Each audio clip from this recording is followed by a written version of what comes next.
Okay, magandang hapon po sa ating lahat at heto na nga no. Breaking news kasi po itong si DILG Secretary John Vic Rimulya nagpa-press briefing ito patungkol po sa update kay Senator Bato de la Rosa. Okay? Na sabi niya ay naghahanda na raw sila para arestuhin si Senator Bato de la Rosa. So, sa gitna ng kahirapan ng bansang ito, ang inatupag ng BBM administration ay ang paghuli, pag-aresto ng mga kalaban sa politika.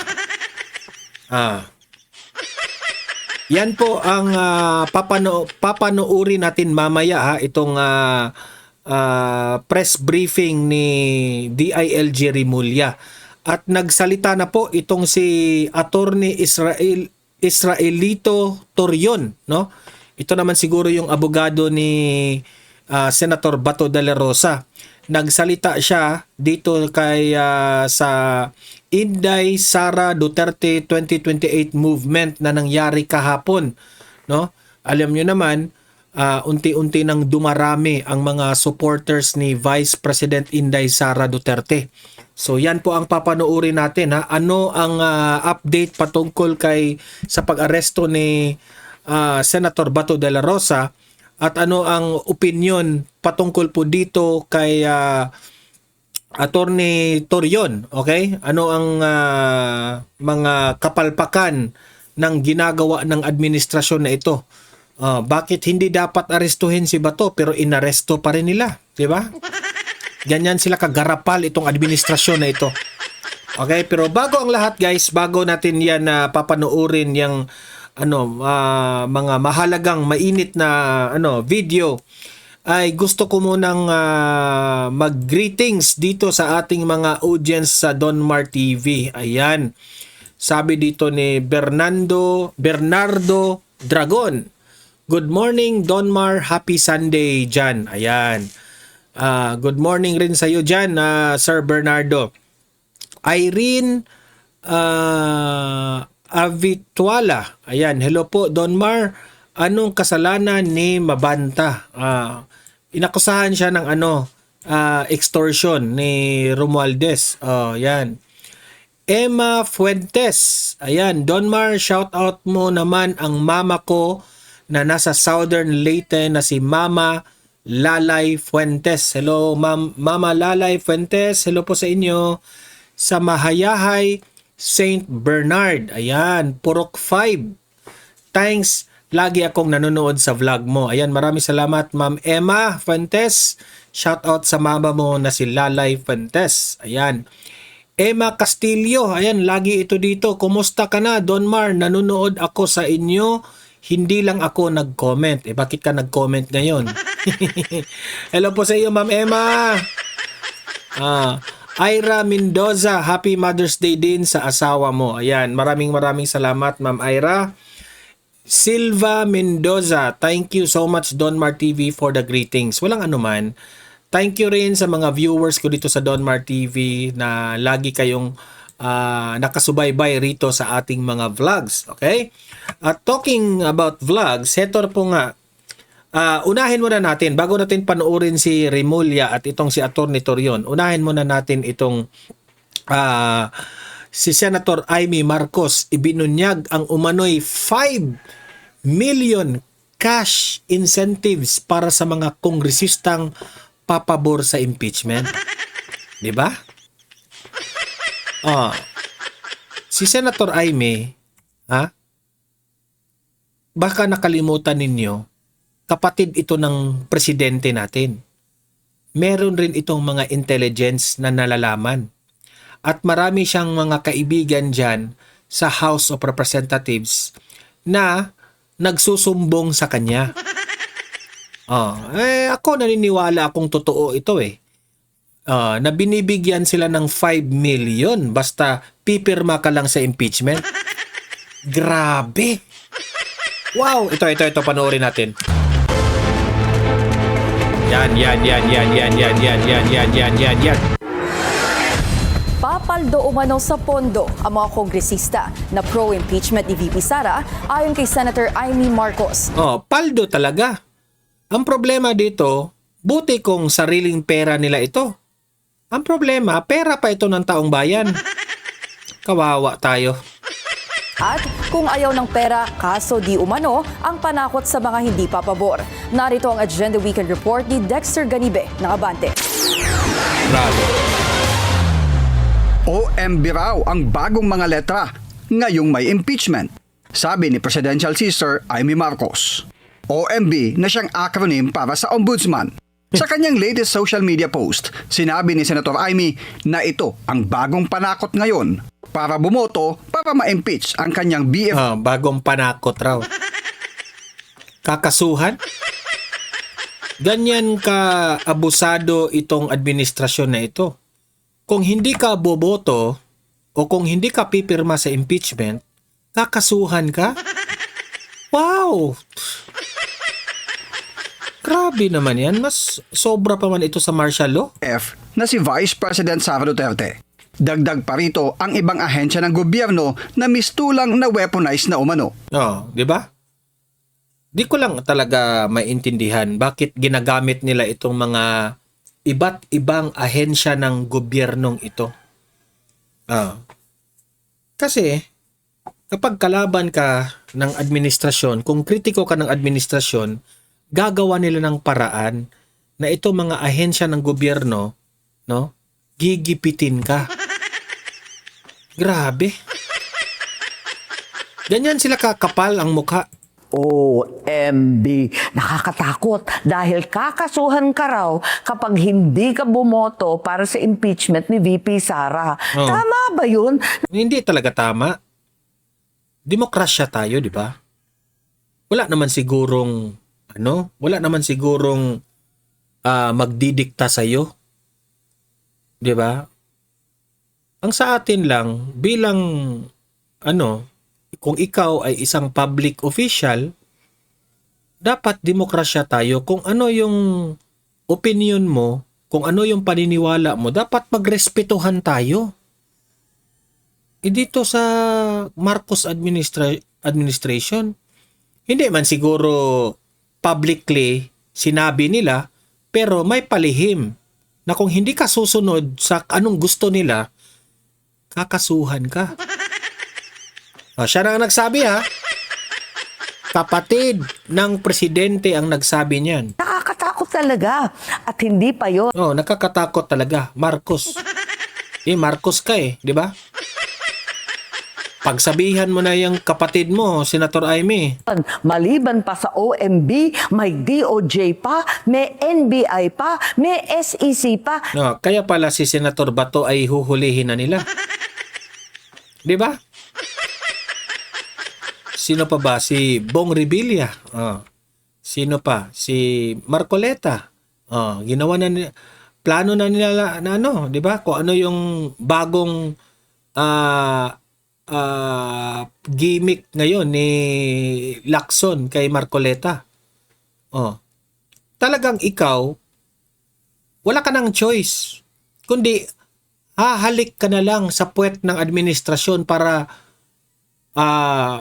peaceful ang buhay mo. Di ba? Nasaan na ang demokrasya natin? Yan ang nakakalungkot dito sa na ito.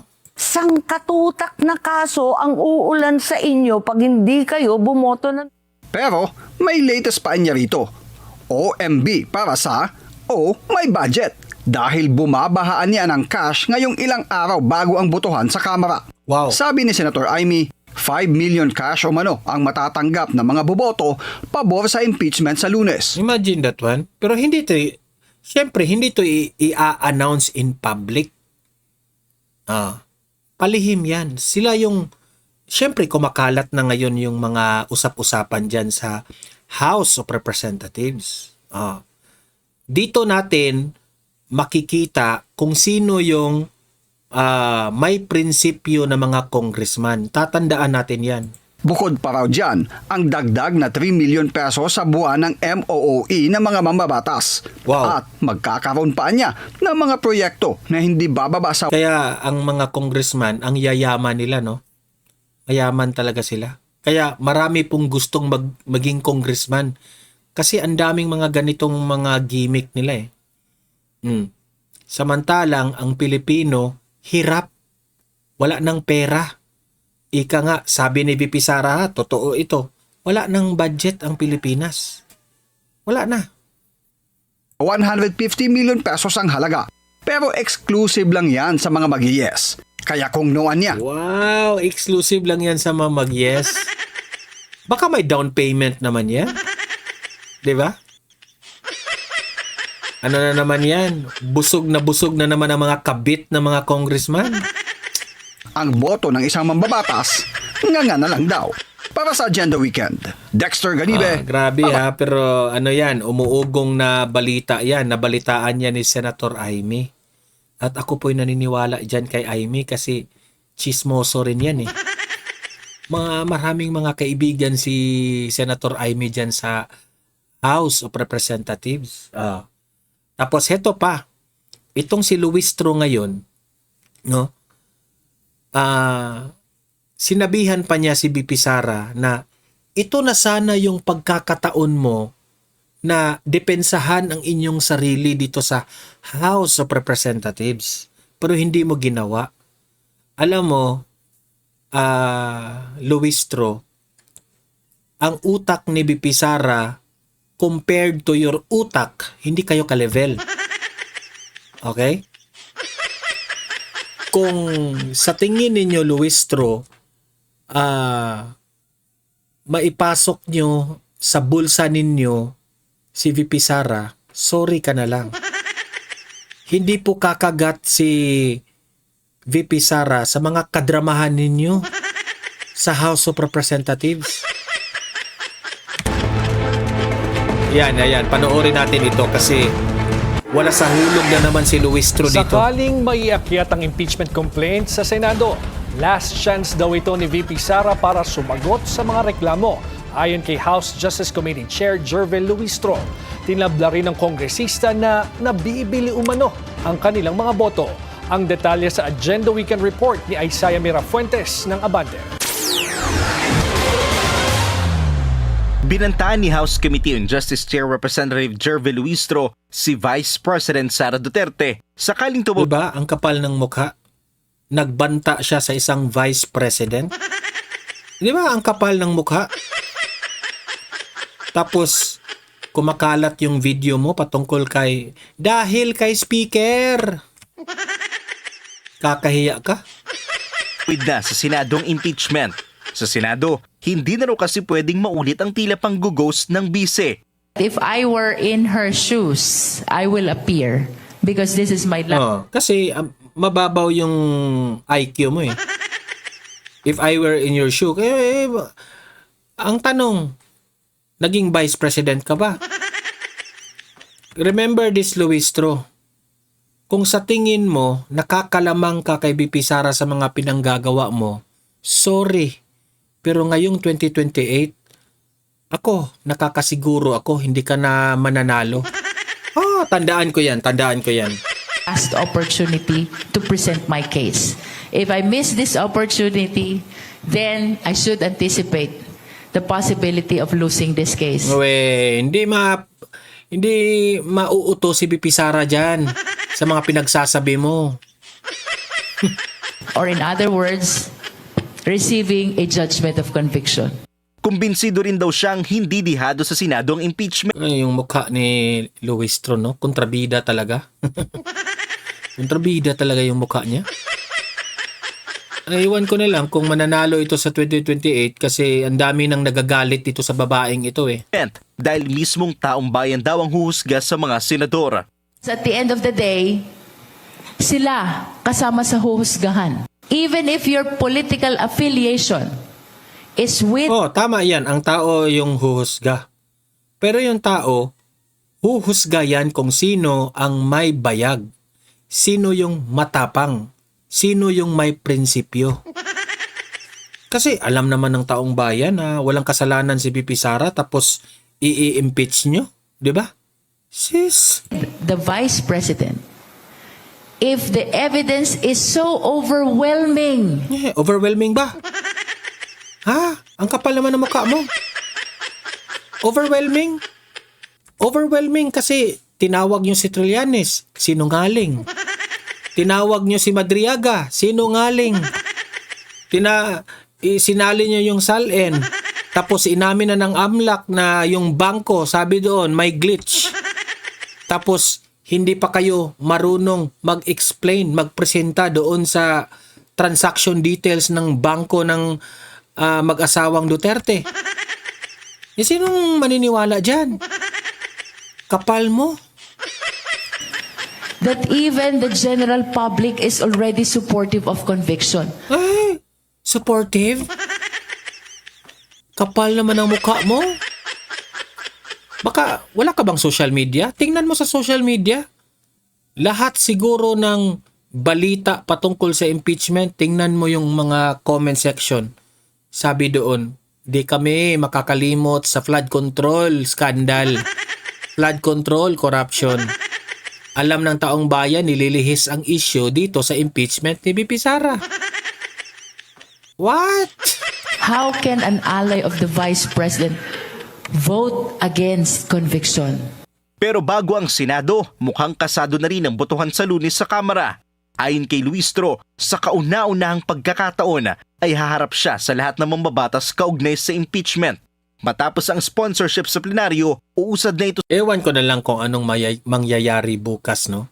Pero what if lang, no? What if? What if hindi sila makakuha ng 1/3 bukas? Pero ako, malakas ang kutob ko na makakuha sila ng 1/3 kasi may 5 million eh. Sabi ni Senator Amy, may 5 million ka. Di ba? Pero, kung hindi sila makakuha ng 1/3 bukas, sampal yan sa pagmumukha nila. Sa totoo lang. Sa debate at bibigyan ng pagkakataon ng mga kongresista na ihayag ang kanilang mga opinyon sa reklamo laban sa bise. At matapos yun, magbobotohan na ang lahat ng mambabatas. Itinanggi rin ni Luistro na pera ang magmamaniobra ng kanilang boto. Siyempre, itatanggi niya yan. Pero ano yung kumakalat na 5 million? Bawat pirma. 5 million, di ba? Wow! We consumed 2 months in the Justice Committee. Wala pong kumausap sa akin, nag-alok sa akin, nanakot sa akin. Siyempre, walang mag-aalok sa'yo kasi obvious ka namang pipirma. Bobo. Nominal ang botohan, ibig sabihin, isa-isang tatawagin ng mga kongresista at malalaman ng publiko ang kanilang boto. 1/3 o katumbas ng 106 ang kailangang pro-impeachment. Ito lang yung masasabi ko sa mga congressman. Kung boboto kayo, kung pipirma kayo sa impeachment na yan, watch out sa 2028. Tatandaan kayo ng taong bayan. Trust me. Vote sa Kamara para iakyat ito sa Senado. Pero kung hindi aabot, automatic dismiss ang reklamo. Para sa Agenda Weekend. Sige. Good luck, Luistro. Good luck. Dito naman tayo sa usapin kung matutuloy bang arestuhin nila itong si Senator Bato de la Rosa. Nagpa-press con si John Vic kanina. Ito po yung press con niya. Sir, aside from Senator De La Rosa, sino pa po yung mga kasama na iimbestigahan? We will announce that down the road. Ito rin itong si John Vic. Ito lang yung masasabi ko sa iyo, John Vic. Nagpagamit ka. Nagpagamit ka. Kasi po, ang DILG, parte yan sa ahensya ng gobyerno. Dapat niyan, yung mga ahensya na yan, dapat hindi yan sumasali sa away politika. Okay? Pero gayon pa man, hinayaan nyo na ang ICC pumunta dito sa Pilipinas. Nahulihin ang isang Pilipino. At hindi pa ordinaryong Pilipino. Senador pa yan. Diba? Ang kakapal ng mukha ninyo. Ang number 1 na nakasaad sa ating konstitusyon na ang administrasyon o ang isang gobyerno ay kita yung unang-una na poprotekta sa mamamayang Pilipino sa mga dayuhan. Pero sila, ginamit nila itong Interpol, itong ICC na ito, para hulihin nila yung kalaban nila sa politika. Obvious naman. Kaya ikaw, John Vic Rimulya, kung tatakbo kang presidente, pwe. Ewan ko na lang kung saan ka pupuluting iniduro ka, John Vic Rimulya. It will be the first one, but the ones listed in the previous complaints, ang dami ng complaints dito eh, over 100 cases. We will issue succeeding subpoenas in the coming days. Sir, based on your info, nandito pa ba si Senator De La Yes, Rosa? he is, based on info, he's in the Davao region. And Region 11 has already been alerted to this Ewan ko na lang kung magpapahuli ba si Senator Bato, ha? upcoming subpoena. Thank you, sir. Maki Pulido of GMA. Oh, hello. Hindi sila muna. Mamaya na. Okay. Third Ann Malonzo of Sunstar. Sir, good morning. Sir, parang medyo matagal na ata yung sa Quadcom, matagal na naging Oo nga eh. investigation. Why just now? Well, again, it is a renewed interest because of all the rumors that were sparking. I would like to make it clear that there is a complete disassociation between the ICC and the Philippines. We are not a member. However, in light of this recent No, we are not a member. Pero in-entertain ninyo. John Vic, ito lang yung masasabi ko. Kung mananalo si VP Sara sa 2028, ako po'y natatakot para sa kalagayan mo. Babaha talaga yung mga kaso ninyo. Bawal yan eh. Di ba? In-entertain ninyo, hindi na po tayo miyembro niyan. recent conversations and rumors going around, just to set things clear, we decided to do it the proper way, to investigate in the proper way, and to debunk all the rumors that have been circulating. Di ba? Sabi pa ni BBM, we will not entertain the ICC or any blah blah blah. Pero ano nangyari ngayon? Sir, kasi yung kay former President Duterte, sinasabi din noon, walang arrest warrant, pero pagdating niya, inaresto, meron pala. Kasi sinungaling itong administrasyon na ito eh. Budol naman itong administrasyon na ito. Ikaw media ka, nagtanong ka pa. Kala mo naman hindi mo alam. Wala po bang ganong Just to be clear, when I was asked if there was an arrest warrant, I had not seen one. The arrest warrant arrived at 3 a.m. 3 a.m. Eh di syempre, hindi nyo sasabihin para hindi makapaghanda si Bato at that time. Eh matalino itong si Bato. on that was a Tuesday, if I'm not mistaken. That was 3 a.m. on a Tuesday, and it is implemented 9 a.m. on the same day. Okay, so just to be clear, okay, I have no personal knowledge of an arrest warrant. We are merely reinvestigating the case. Sir, sorry. Isa na lang po. Sir, hindi Ang daming nagtatago, di ba? Si Bantag nagtatago. Si Atong Ang. Dati si Teves. Si Zaldico. Halatang halata na itong administrasyon na ito, nagtatago yung mga kalaban sa politika. Kasi pinupolitika nila eh. Sa panahon po ni Tatay Digong, walang ganyan. ba para yung magiging result ng investigation nyo ay ipapadala sa ICC? We are not a part of the ICC. Thank you, sir. Dave Abuel of TV5. Hi, SILG. Dave Abuel po ng Yeah, TV5.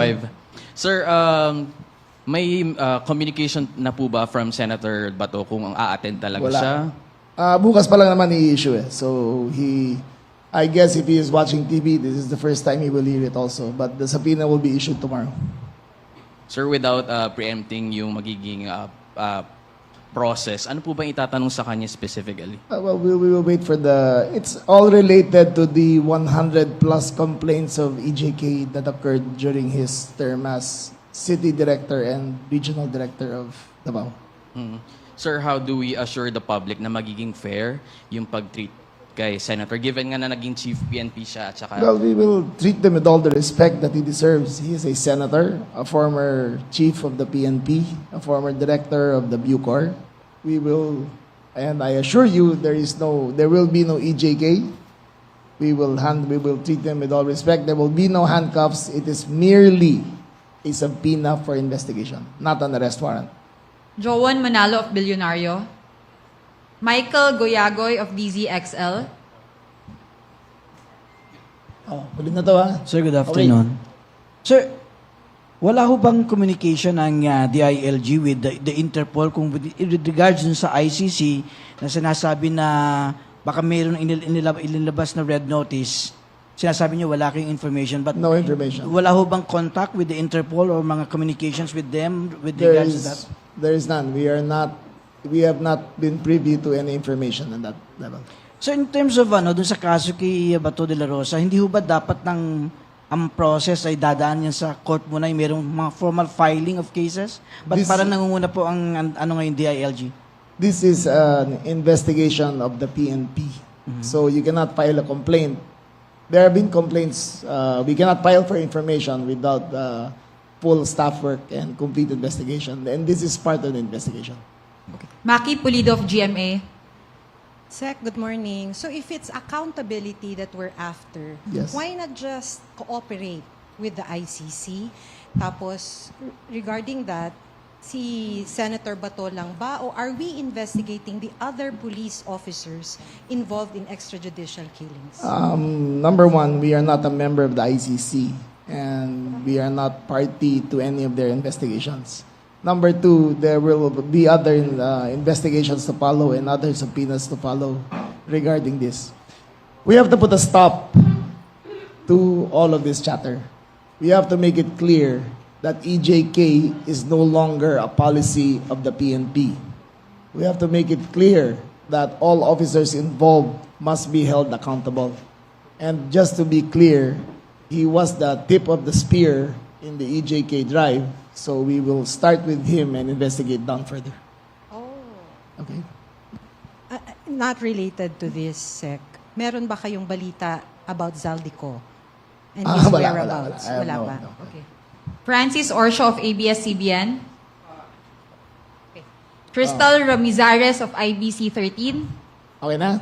Okay. Sec, 2 more questions. Oh, meron pa? Okay. John Riz Calata of Abante Radio. One more na lang. Sir, ano po yung steps ng government now na syempre po parang lalong na lumabas nga po yung yung ICC warrant. So syempre baka mas magtago po or lumabas ng bansa. What are the steps of the government po para ma-assure na hindi siya makakalpas ng bansa si Senator Bato? Well, we just had a command conference and all airports, seaports, points of exit of the Philippines have been alerted. All airlines have been informed of his if he is traveling or if he does pass through a checkpoint, then we should be notified right away. Okay, for the last... But again, okay, he will not be arrested. He is merely being subpoenaed. For the last question, Aaron Recuenco of Manila Bulletin. Hi, sir. Good Yes. morning. Sir, one of the complaints before by the DOJ and the CHR is that may limited cooperation noon ang PNP when it comes sa investigation on EJK. With your order now, does it mean na all-out review of all police operations? Kasi may mga finlag doon yung IAS eh. Yes. So, lahat sir ng operations. Second, we cannot move forward as a country until there's a reconciliation of the truth of what happened in those years. So this is just the initial step in finding out of what really happened. It is also a strong message to the public that the Philippine National Police stands for accountability. There are no sacred cows to them, and we are not protecting anyone. Many of these men behind me served under him and are close personal friends. However, it is duty above everything else. So tomorrow is a subpoena, and this is the start of the process to find accountability to everything that happened in those years, in the dark years where EJK became a state policy. Second question, sir. Does the PNP have the power to issue arrest warrant Sa totoo lang, yabang nito eh. If in It case, is a subpoena. Let's not jump the gun. Let's jump the gun. Okay, it is merely Good luck lang sa 2028 lahat ng mga abusadong officials. a subpoena. okay, thank you, sir. Okay. Okay. One more question, Sec, from Sir, please. Sir Tristan. Hi, Sec. Tristan from Hi, Newswatch. Tristan. Hi, Yes. sir. Just to follow up on the ICC arrest warrant, you've mentioned yesterday that there's a 10,000 parang pagpe-prepare na. Could you tell us ano pong paghahanda sakaling lumabas nga talaga yung arrest warrant kay Senator De La Rosa? Well, as I said, there is a 10,000-man task force that. Okay, let me just make it clear. Okay, that was in reaction to reports that there was an impending warrant. However, the ICC has said that there is none. Okay, so we have dismantled that task force. What we do have is now a subpoena for him, but not a manhunt. Okay, so again, there is no credible information of a impending warrant of arrest from the ICC or the Interpol. This is a separate matter, only an investigation and a subpoena for him to appear before the CIDG. But in the event of an arrest warrant, may issue man, sir. Well, Are we we will- expecting a Duterte route, a Duterte 2.0 scenario, We or will- medyo iba, sir? We will cross the bridge when we get there because there is no warrant as far as we know. Okay? Okay. Thank you very much. With that, happy Mother's Day and God bless everyone. Thank you, thank you. So ayan po ha. So hintay-hintay lang tayo dito sa ano ang magiging mangyari kay Senator Bato bukas. Okay? Pero sabi nila, ito na raw yung start ng accountability sa nangyaring AGK. Alam naman po natin, lagi natin yung binabanggit, sinasabi na binoto si Tatay Digong ng taong bayan dahil nagugustuhan ng taong bayan ang kanyang plataforma na ubusin ang mga abusadong tao patungkol po dyan sa war on drugs. Di ba? But anyway, pinopolitika nila ngayon, wala tayong magagawa. Okay? Heto naman, pakinggan natin si Attorney Torion patungkol po dito. Hindi, si attorney galing ng Dahig. So baka may gusto siyang imarites sa atin kahit na ang marites ay si Dr. Richard Mata. Attorney Israelito Torion. Mayong gabi sa atong tanan.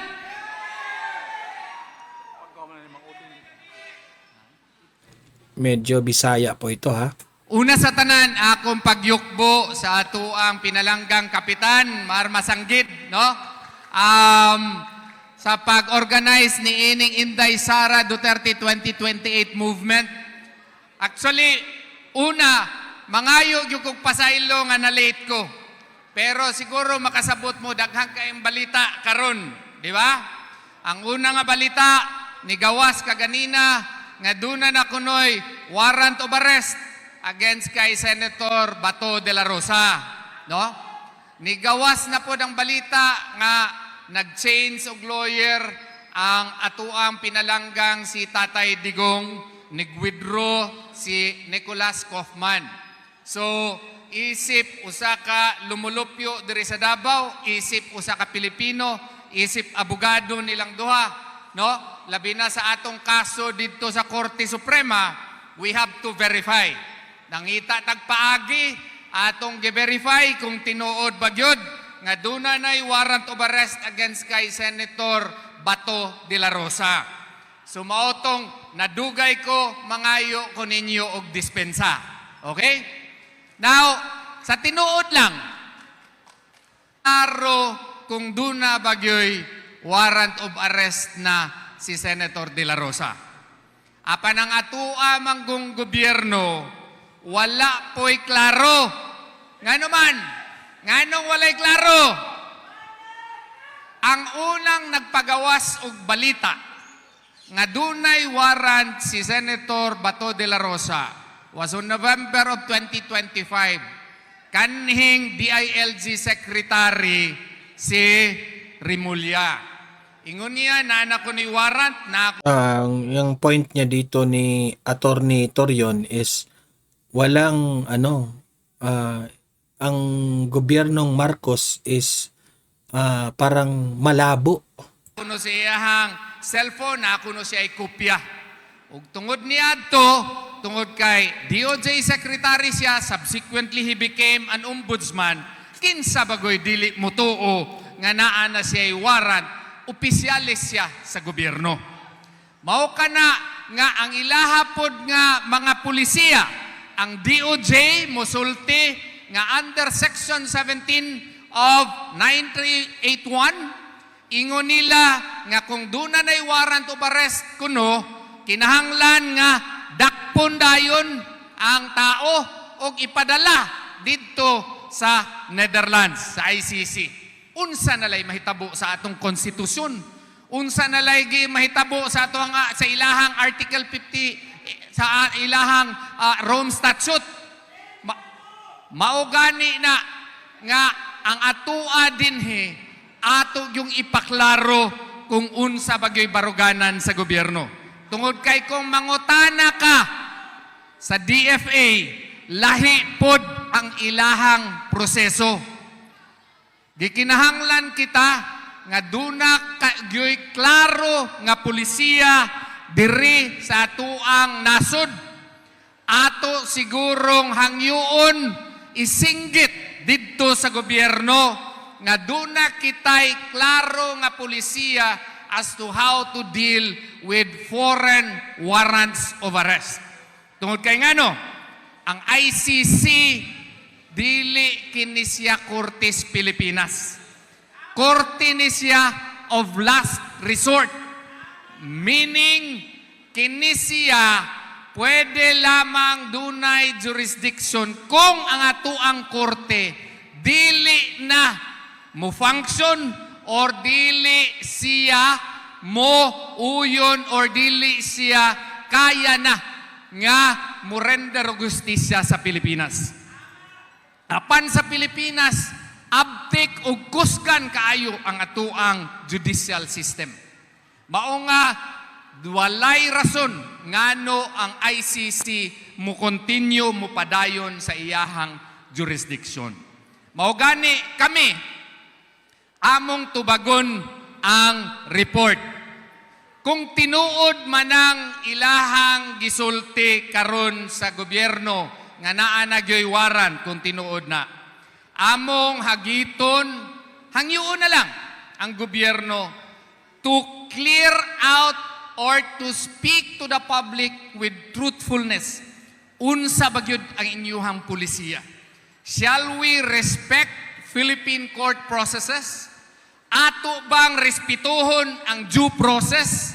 Ato bang hatagan og panahon ang akusado nga duna siya'y judicial remedies diri sa Pilipinas? Kay kung musulti ang gobyerno ni ana, nisulti ang pamilya ni Senator Bato de la Rosa, nga kung musulti, mupasalig ang gobyerno nga respetuhon ang human rights, ang tawhanong katungod ni Senator Bato de la Rosa, ilahang hangyoon nga musurface, musurrender sa korte para dito sa korte idetermina kung duna ba'y basihanan ang warrant of arrest nga gi-issue, posible ba kini nga ipatuman dinhi sa Pilipinas o posible ba pod duna ba'y igong basihanan nga ipadala siya dito sa ICC. Mauna ang among tubag. Ang among tubag kung dunay specific and clear directive ang gobyerno nga tahuron ang tawhanong katungod sa bisang kinsang Pilipino, then among hangyoon si Senator Bato de la Rosa o gani siya na mismo muadto dayon sa korte para dunagyoy klarong proseso. Tungod kay kita mga Pilipino, independente ang atong nasod. So sa ato pa, tungod kay independente ang atong nasod, duna kitay atong kaugalingong judicial system nga dapat respetuhon. dili tamak-tamakan sa bisan unsa nga mga langyaw nga mga korte. Dili ba tama kana? Mao gani atua po nuntang hangyuon ang atong Korte Suprema nga unta desisyonan na ang atong petisyon nga gipang-file didto sa Korte Suprema mahitungod sa pagdakop, pagkidnap kang Tatay Digong o ang plano na pod karon nga pagkidnap kang Tatay Digong. Mga taga Davao o atong mga bisita, hangyoon ko kamo sa padayon sa pagampo. Tungod kay ang atong nasod karon, grabe na gyud ang nahitabo.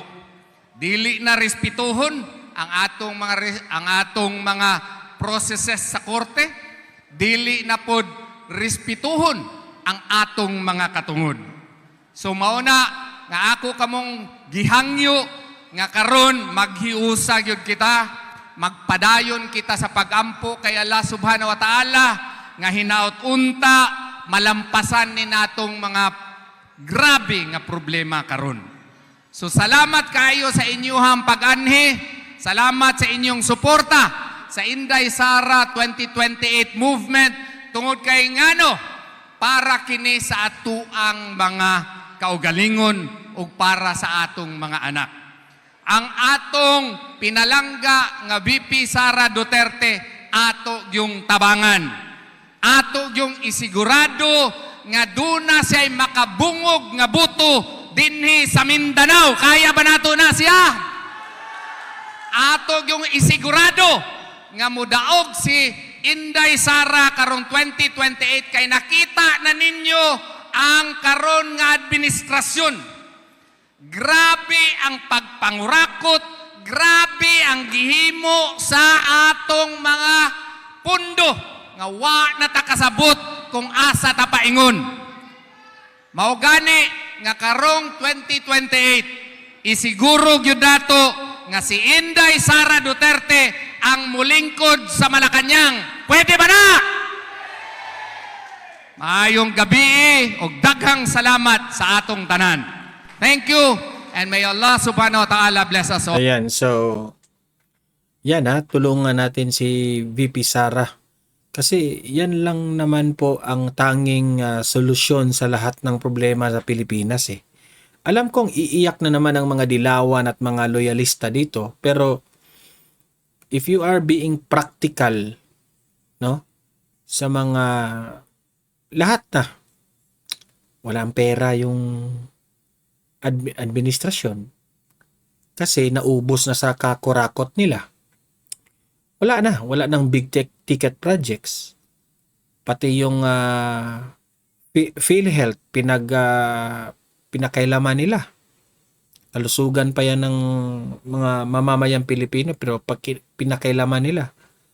So yun lang po ipagdasal natin 2028 guys, 2028, okay?